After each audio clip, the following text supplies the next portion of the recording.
And welcome back to Jeff Koinange live at the Intercontinental Hotel.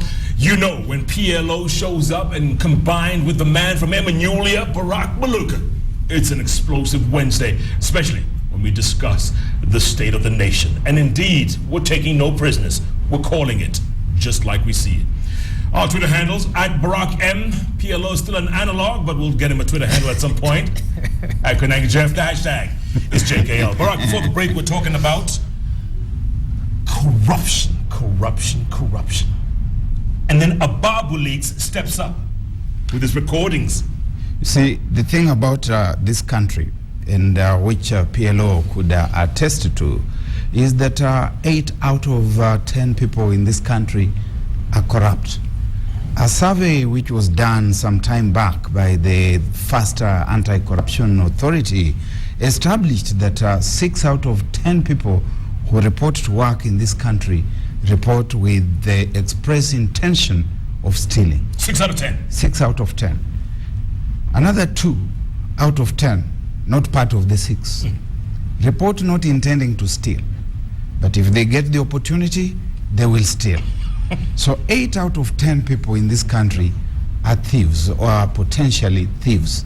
That really means that if you are in a place of work, in an environment where there's money, or where there's anything that could be stolen and sold, be it land, be it anything else, and you don't steal, just know that there's yourself and one other person.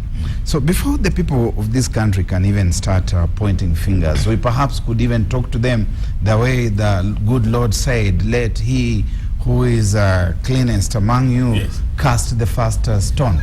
Because this corruption in Parliament here, it begins with the electorate, that you are being bribed to elect a leader. Then you expect that this leader is going to get to Parliament and become an angel, a saint overnight. You have not questioned where the funds that have been used to bribe you have been coming from. Even in church, they have received those funds with supported hands. The service is rushed so that the Mheshimiwa, who is on the campaign trail, can come forward to greet the people and give us something called Sadaka Maalum, which nobody cares where it has come from. There's now corruption everywhere. It's in the church. It is in the academies. We have heard of things like sex for marks in our university. It's everywhere. It's endemic. So how do we expect that these guys are going to sit in this place for 5 years and then they come back, they tell us now I've got a fresh supply of funds, I bribe you again and go back and work for you? No, we have got to start by examining the entire ethical and moral fiber of the society. PLO, is that possible? Is that possible to wean out in the 8 out of 10? You know, Jeff, corruption thrives because it is socially acceptable. If you serve in public office and serve honestly and diligently, they say you are a fool. And there are very rosy ways of describing it when they justify corruption. Fish cannot swim in the ocean without some water getting it into its mouth. And I ask, why don't you close your mouth? Says you eat where you are tethered. It can be done. It has been done in a number of countries. And I think in Kenya it will be done because corruption is now assuming cancerous levels. Barrack has already said, and I agree with him, that not a single institution is spared, whether it's the church, whether it's institutions in the public sector, even the private sector. We talk about the public sector, that is the demand side of it. The supply side is the private sector, so they can come and pontificate, but we know that they are in this unholy alliance. They have these meetings where they choreograph this corruption. And if it can be done in any country, it has been demonstrated that the shortest way to fighting corruption is through political leadership. If you go to many countries, and there are a number of countries in Africa where corruption has been reduced so that is the exception rather than the rule. Mauritius is such a country. Botswana is such a country.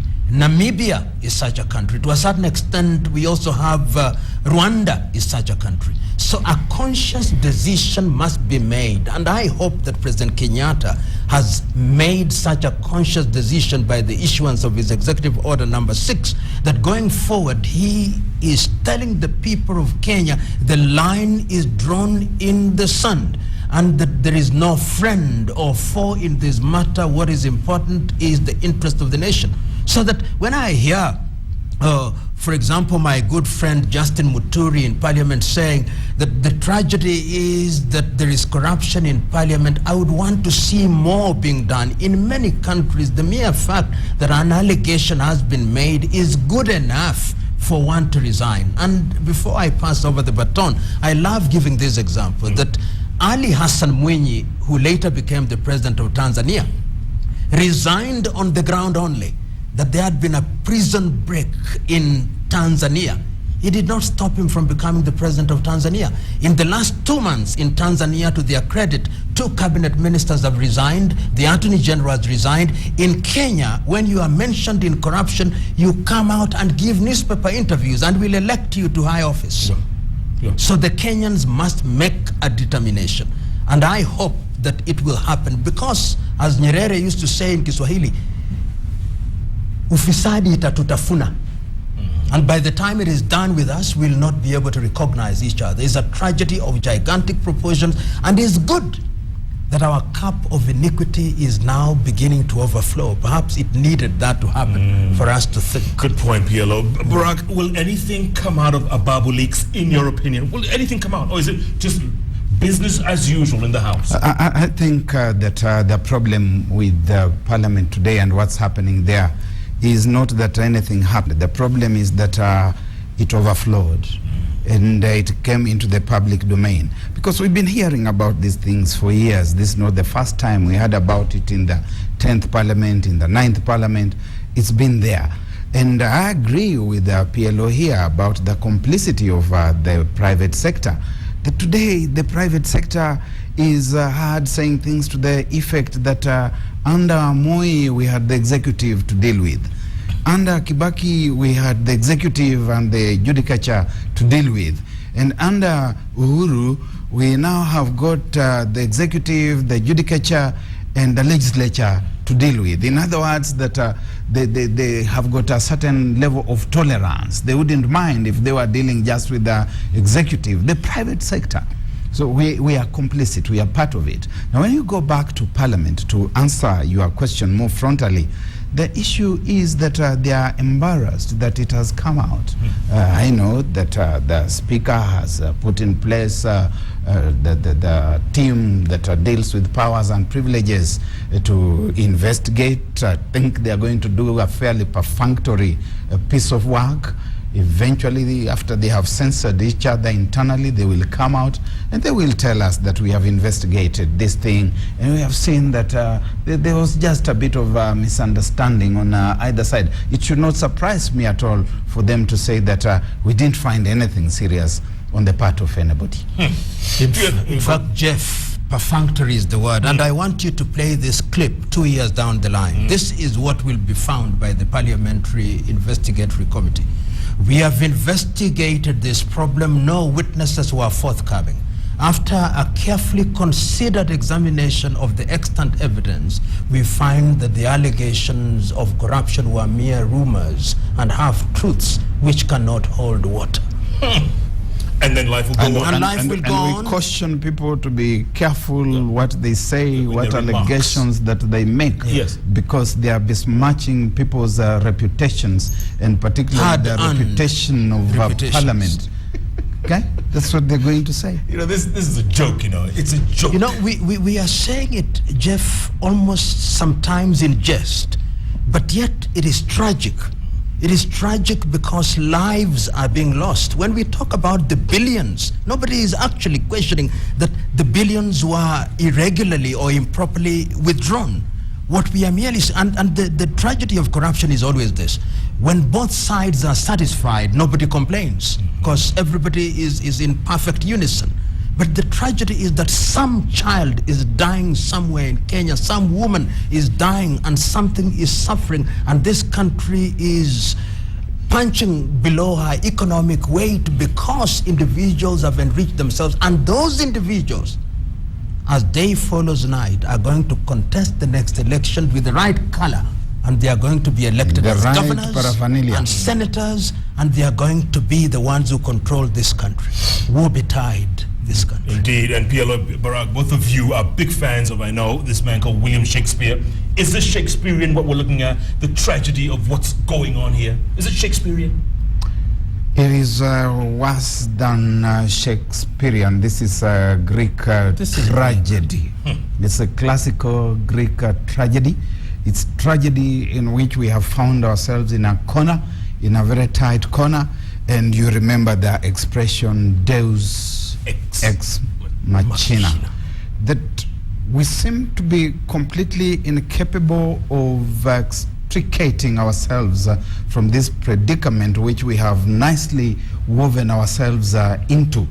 That when you look at the institutions that should be dealing with these issues, you look at Parliament, which is supposed to be the watchdog, it's nicely and thoroughly embroiled. You look at the ethical and moral pillars of society, the academy.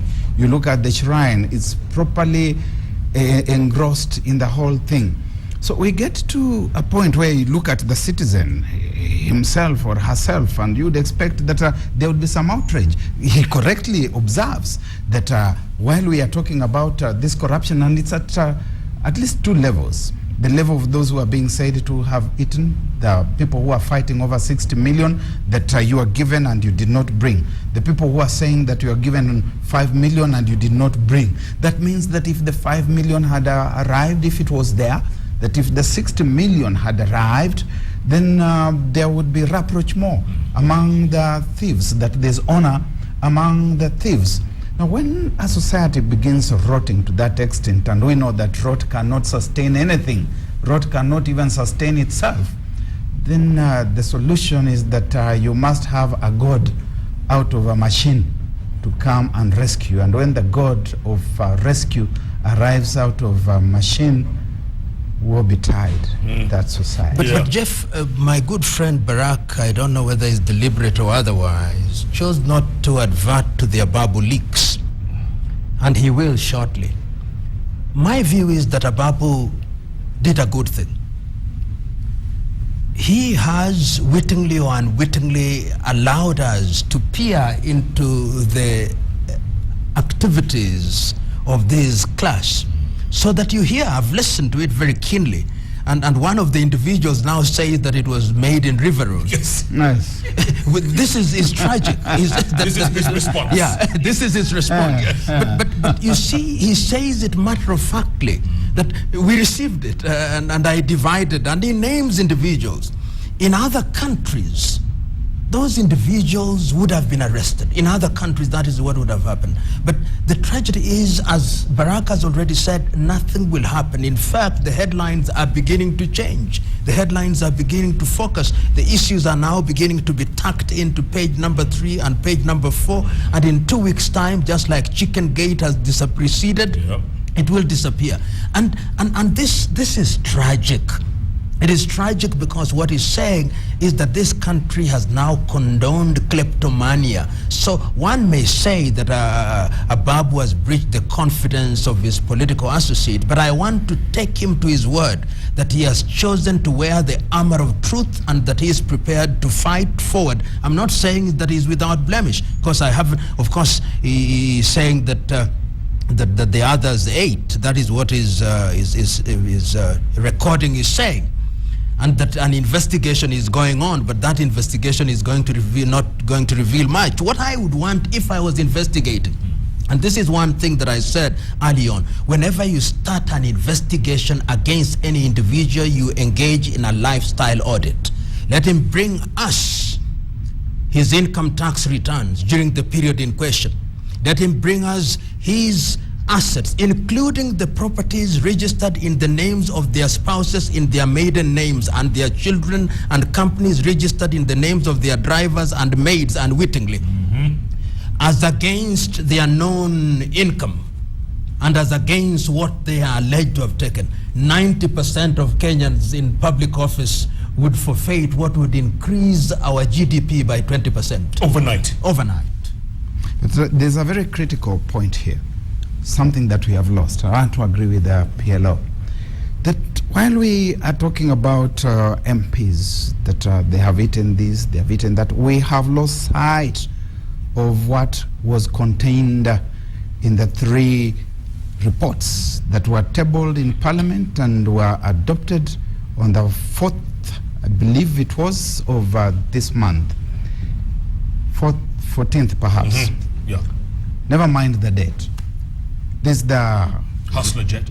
Mm-hmm. There's the 2010, 2011 public accounts, 2011, 2012, 2012, 2013. To the extent that these reports have been tabled in Parliament, I think that committee did a good job. And it made some very startling revelations. For example, on the 26th of February, 2012, one individual in one office is able to commence a payment that totals to 130 million Kenya shillings. This individual originates the payment, he examines the payment, he approves the payment, and he withdraws the money. 130 million Kenya shillings. We don't know for what purpose. There is no documentation about where that money has gone. And that happens to a whole 2.89 billion Kenya shillings. I think that is where the conversation should be. That in May 2011, a contractor is given a contract to build a petrol station and a workshop in State House in Nairobi. And the value of the contract is 105 million Kenya shillings. That within a month, the contract collapses.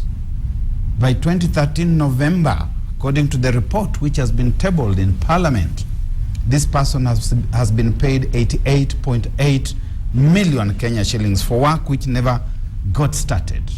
This is where the conversation should be. That an individual receives an invitation to tender for procurement of 300 houses in a place called Eastgate, and that individual is a senior state officer, and this property has not been valued.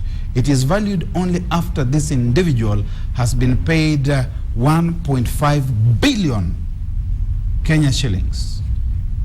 And the Ministry of Land only confirms that the value was indeed as per the tender document. And then to make matters worse, 2 more quick things. Number one, that the area is exaggerated by 282 square meters, costing the taxpayer another 30 million Kenya shillings.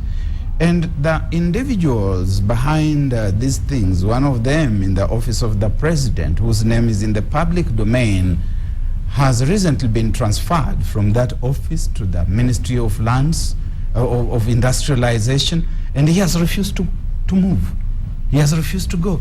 So even as we talk about the presidential order number 6, I think this person should already have been apprehended. He should not be going anymore to Harambee House. Before that happens, I think this is a pure lip service. People don't believe in what they are saying. No. The words of our leaders evaporate the moment they leave their lips. Absolutely. PLO, this is absurd. I mean, and the allegations continue and continue. It is absurd. Does the president himself, and we always look towards him because he is number one, does he have the backbone? Does he have the wherewithal to put his money where his mouth is, literally, to walk the talk and arrest or have arrested senior officials in his government, like the ones Barrack mentioned, who are, it's plain to see that they are thieves? You know, Jeff, my view is that any president with the backing of the law has the ability to rein in these individuals. And I want to be charitable to President Kenyatta. In the last 2 weeks, he has said that he wants certain things done. He's issued an order which requires, among other things, that some of the procurement that were undertaken in the last 2 years be re-examined anew, and I believe that that covers the period that is called into question. He has said that certain units which were moribund, such as the efficiency monitoring unit, are going to be revived, not for witch hunting, but for identifying things that have gone awry. That he has revived the state inspectorate. I want to believe that President Kenyatta now has an opportunity, particularly as he looks to his second term, to start the war against corruption by ensuring that individuals are targeted and dealt with, so that he finishes this particular war, if he will, in his second term, when he's seeking, he's campaigning to secure his second term. But what must happen, because the country is under threat? Perhaps we don't know it. You know that one of the things that has happened is that corruption has been devolved. We are simply talking about the things that happened in the past. If you go to any of these counties and you are told what the MCAs are doing, what the governors are doing through their cronies, through procurement, which I call theft in accordance with the law, you'd be amazed. The wastage is amazing. And what is beginning to happen is that people are now beginning to feel it. There was a time when people thought that corruption and theft was confined to Nairobi. Now it is to be found in Migori, is to be found in Kisumu, is to be found in Nyeri, is to be found in Kilifi, and people are beginning to boil. And that is why I can't agree more with my friend Barrack Muluka that it is good to deal with what Parliament is doing, because Parliament are the people whom we have elected. And we have told them, go ye and ensure that our resources are protected. When the watchman reneges on his duty, then we must question. But that should not spare the individuals who are the perpetrators. And these perpetrators, they are very quiet. They are civil servants. Has it ever not worried you, Jeff, that our civil servants during the period in question were the poorest paid, yet they are the wealthiest in this country? Imagine that. Imagine that, PLO. And I don't think it's no longer go ye. It's more like go eat. Yeah, it would appear that they had go eat instead go eat. This is the tragedy also. Gentlemen, I want to take a commercial break, come back and talk about, is it our fault at the end of the day, us as journalists, the examples that Barrack gave, nobody's talking about them, nobody's bothering. Are we complicit in this as silent observers when we should be making the most noise? Let's talk about that going forward. Goodness gracious me, what a duo. I keep saying they are the best political tag team on TV. Barrack Muluka, Dr. PLO Lumumba. What a duo. What a team. We're going to take another break, come back, talk about the way forward. And also, do we need that first arrest, Mr. President? JKL takes a break. We'll be back in a moment. You know, you are forgetting.